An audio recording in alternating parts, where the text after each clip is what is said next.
Hi everyone, it's Eileen Burns from the Spiritual Marketing Club. Now in this video I wanted to talk about what do you share, how much do you share about yourself, about your personal life in social media and in your advertising and in your videos. Now that is something I have to say that I actually struggle with, because I look at my own circumstances. I've been someone that has had, in many ways, I think, a very boring life, right? Because in a life that maybe, I know none of us have a normal life, but compared to most people, my life is not normal, especially the fact that I spent a large part of my 20s in bed and housebound. And the last 7 years, because of noise sensitivity, having to be housebound because any sort of level of noise wouldn't just cause seizures, but would knock my balance, have no control over my body, and very extremely painful. Now, I'm starting to get out the other end of that, but I'm still not completely out of the woods, right? And one of the things that I had to do recently was buy something that was hard to buy in a way, but I knew would help me, and that was a walker. Like it's called, I think it's called a rollator, or I don't think it's a rotator, I think it's called a rollator, and it's basically like something like a walker, like a Zimmer with wheels, right? Now, it's not exactly the sexiest thing you have to buy, okay? And I have to be honest, as someone who's been in the healing industry, I still have a little bit of shame and fear of rejection around other people's views. The fact that I've been someone who's studying healing, done all sorts of healing, have studied so many different things and spent most of my income, as I make quite clear to everyone, on getting support with my health and well-being, right? But the reality is, just like you, I'm not perfect. I was someone that, as an infant, developed rare conditions that they think is congenital. Who knows? Who knows? There's a lot of around it, we're not sure. Had a lot of bizarre, very bizarre, unusual things happen to me. I seem to be very unlucky, from having been mercury poisoned, also what appears to be tick bites, and having severe ME. Now, along my path, I also had a lot of other odds against me. During the procedures to find out what was wrong with me, I was actually given things that were more harmful. And one of those was actually, I think it's called lumen, and it's like fluorescent, where they put a dye in your body to see, and they were trying to figure out what was going wrong, what was going on with my eye at 19. At that time, they didn't know I had a hole in my eye, but it's something that was banned later on because it's so highly toxic, and I had a really bad reaction to this dye, right? And I think it's like radioactive, and I'm one of these people that have had lots of scans, brain scans, CAT scans, many, and a lot of with radioactive material. And one of the things that I know, so a lot of my journey, some of the procedures to find out what was going on was actually more probably harmful than actually what was wrong with me to start with, right? And that's been part of my journey. So that's why some of the things that I have not always straightforward, right? But the reality is, when we're connecting with an audience, it's one of those things. You don't want to be spilling your whole guts and dragging people down with your pain and your drama.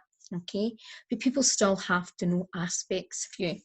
And when I get into groups or training, I do a lot of marketing training. I've in the past spent a lot of money on things like Facebook advertising training and this type of advertising training, and every so often I try to keep my marketing fresh and join in challenges and training to find out how I can improve my business and things for my audience, okay? And one of the hardest things I find is when people say to you, I want you to describe a bit about you and your hobbies, and something that people don't know about you, or something that's really your passion, or something that's nothing to do with your business, right? And the last 3 years, I'm going to be really honest, has been really hard for me to even know what to say, because the reality, and a lot of people maybe some of my group members know this, but a lot of people didn't know, was that for about 3 years, I actually lost most of my I write with my right hand. I actually lost a lot of my motor skills. I could hardly put my clothes on. I struggled to brush my hair, basic things, and I tried to live as an independent life as possible. But the reality was, basic things that other people take for granted, a lot of things I couldn't do. And also because of the level of the sound sensitivity, thankfully I've got out of that level of sound sensitivity, but the level was so excruciating that I had to really limit who came into the house. People had to put their mobile phones right down. They had to speak in a soft level.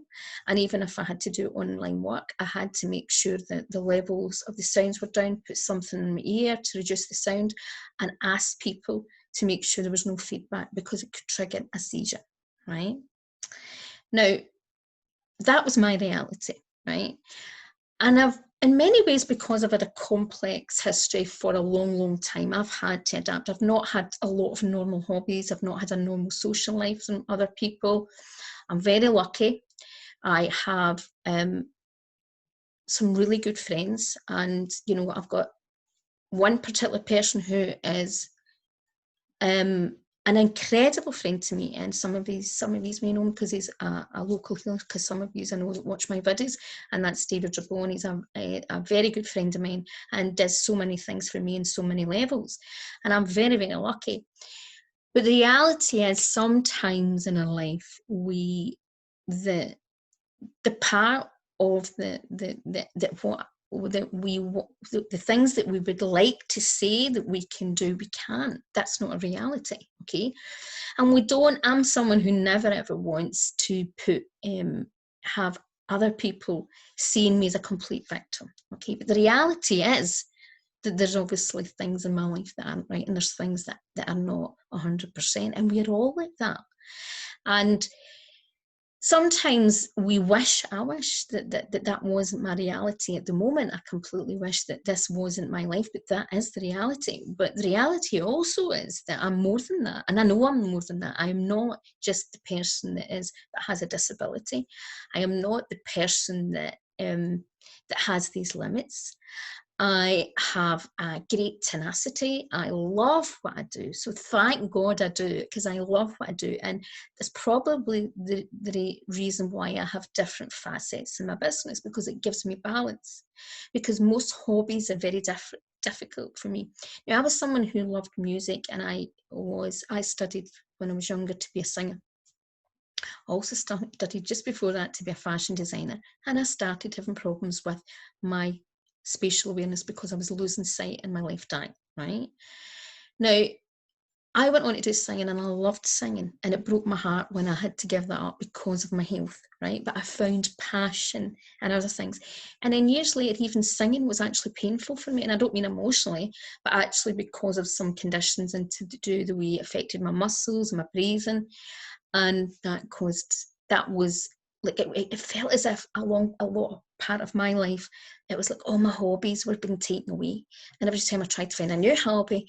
But I was so grateful that I found all these things. In spirituality, a lot of the things around that are partly my hobby. But the reality, I teach stress management, and my life is very hard sometimes to get a balance, because I can't do normal things. I have family who all have children. We're in the COVID-19 situation now. I've technically been mostly housebound for many years, and technically only really went out when it was urgent dental or hospital appointment, or maybe the doctors had to do tests and they couldn't come to see me, okay? So we went into COVID-19, and basically in this scenario, I've had to, I was already predominantly housebound, and then unfortunately for me, how I caught it, I don't know, because I wasn't in contact with anybody, but kept getting kind of flu type things, right? So my family would all I didn't want, just in case there was anything. And also my family have been very careful with me, because I have very rare complex conditions that even mainstream don't know how to treat. So they're a wee bit extra vigilant because, unfortunately, for me, I've not always been treated by the medical system in the right way. And sadly for me, I've had then really been in then very serious circumstances where at one point I nearly lost my life. Okay. And sometimes, you know, we're all in difficult we all have our own challenges, and we all have different types of challenges. But those challenges can impact how we do our business. Those challenges impact our own story, and they impact the clients they want. Now, I wish that I was living the life that I planned for myself, but that's not always the reality. And I still, you know, believe that I can live a better quality life, that we all do. But when we are meeting our clients and our audience, we have to be honest about where we are right now and the things that we have attained, and maybe even, you know, things that we would like to attain. And part of my biggest strength why I went down the stress management route was I had fantastic mental resilience through extreme, and I developed that. It wasn't something that it came naturally, it was something I developed. Okay. And my role in spiritual marketing was the ability to help other healers see some of the greatest gifts, some of the greatest powers, and to start and value themselves. And that's been partly because along my journey, I've not valued myself. I put incredible dedication into this work, but I didn't always value myself. And when you don't value yourself, that gets reflected back. Okay. And recently, over the last couple of weeks, what's been coming up for me is being that looking at ourselves and, you know, looking at the things that we think are are points of devaluing, if that makes sense. And I realised that, and this has come up for me a couple of times within this last year, that what I was doing was, because of my disabilities, because of other things, that I felt I was doing things in not the same way that other people would do, was that I was devaluing me and my products and services, when the reality is that I really should be up-leveling. Okay. So, you know, it's took a lot for me to share that and to share that about my walker. Okay. But sometimes we have to be honest. We have to be honest, because I have other people who send me messages and they have this perception of me, who maybe don't read a lot and are not in my newsletters. They don't know the reality, and they have this very distorted perception that I have this perfect life. Then they're shocked when they see the reality. But we're all human, and we all have amazing things in our life, and we also have extremely challenging things in our life, and that's what makes us who we are. It helps us make us unique.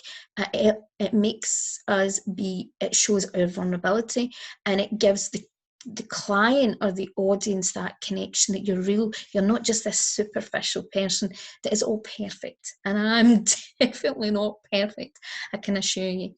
So I hope for some, you know, in some way that this connects with you and helps you to see that your own imperfections, or what you think in many ways are imperfections, are perfections. It's what it makes us attractable, or is what helps our audience connect in a more deeper way. Okay, so thank you for listening. Have a wonderful day. Bye for now.